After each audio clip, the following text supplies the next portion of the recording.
Howdy YouTube. Welcome back to the latest installment of Dude Talks Music. I'm your host, Dude, from Dude and the Missing Rugs, better known as Dave Collins.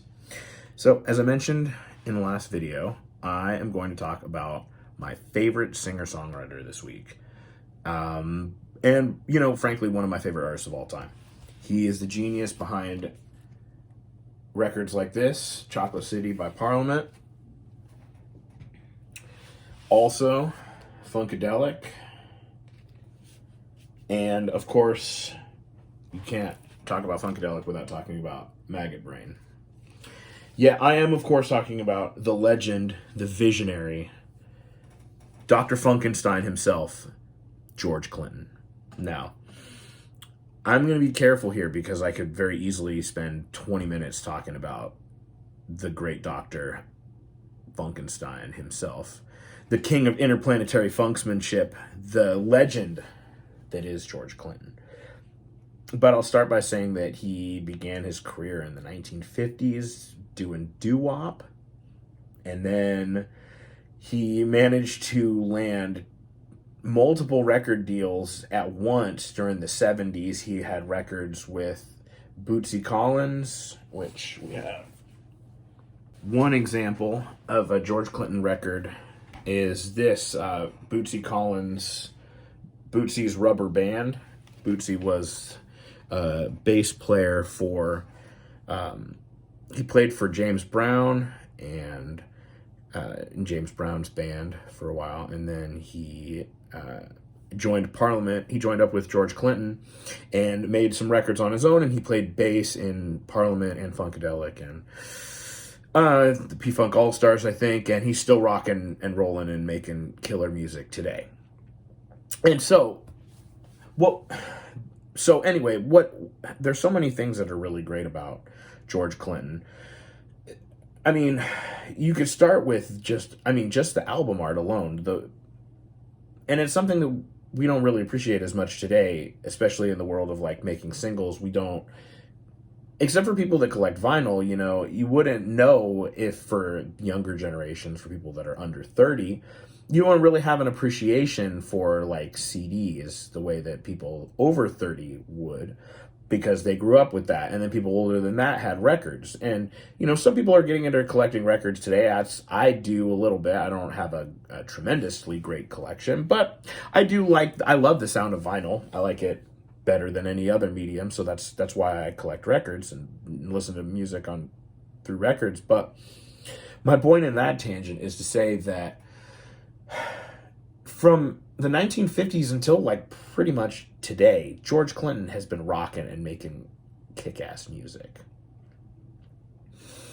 In the 70s, he was releasing like 3 albums a year, sometimes maybe more, and touring constantly. And there were these huge productions that were like, had a giant spaceship on stage. It looked like he was descending from another planet, and had this music that just like, it really sounded otherworldly. And when I was growing up in Bremerton, I never heard anything like that at all until I got my hands on, through watching VH1, as I spent a lot of time as a kid watching VH1, I saw and learned about George Clinton, and then got my hands on P-Funk's greatest hits. And I was just transformed, because it was just like, it was like David Bowie's Space Oddity, where but it was cooler because he was a black astronaut, and they were bringing funk, and it was just like, as a kid that was really sheltered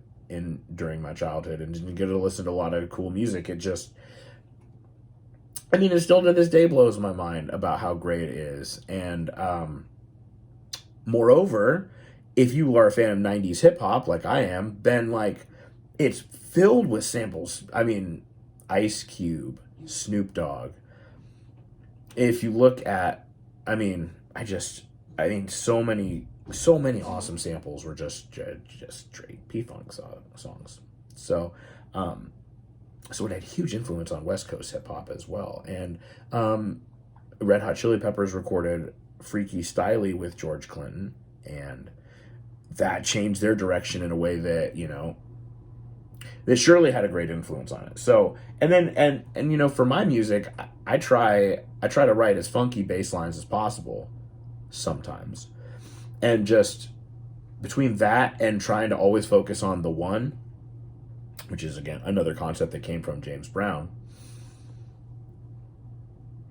funk has had a huge influence on me, and so has George Clinton in terms of what music can be and not being held back and limited by what's come before. So when I do start to write and have an album that's a concept album, I got the idea partially from George Clinton and the old Parliament and P-Funk records. Also really inspired by Harry Nilsson's The Point, which I'm going to make an entire video to talk about, because that is lately, that's been one of the most influential concept albums for me lately. I listen to it a couple times a week. And Harry Nilsson was really cool because he was, you know, like, I don't really like the Beatles. I actually kind of hate the Beatles, but Nilsson inspired them, and he was their favorite. He was John and Paul's favorite American songwriter. And so you just kind of feel like he was this diamond in the rough, and he didn't really like to tour, and he recorded these albums, and then he just, you know, like,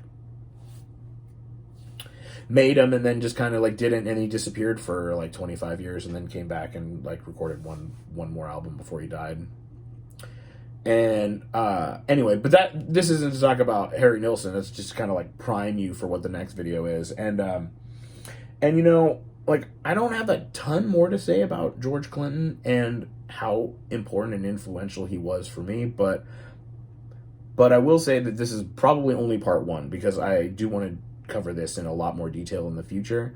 And I also wanted to, like, when I start this series of influential songwriters, I have to start with George Clinton, because he's the most, and I more than anything else, I point to him and say that, like, that's where it starts, right? And then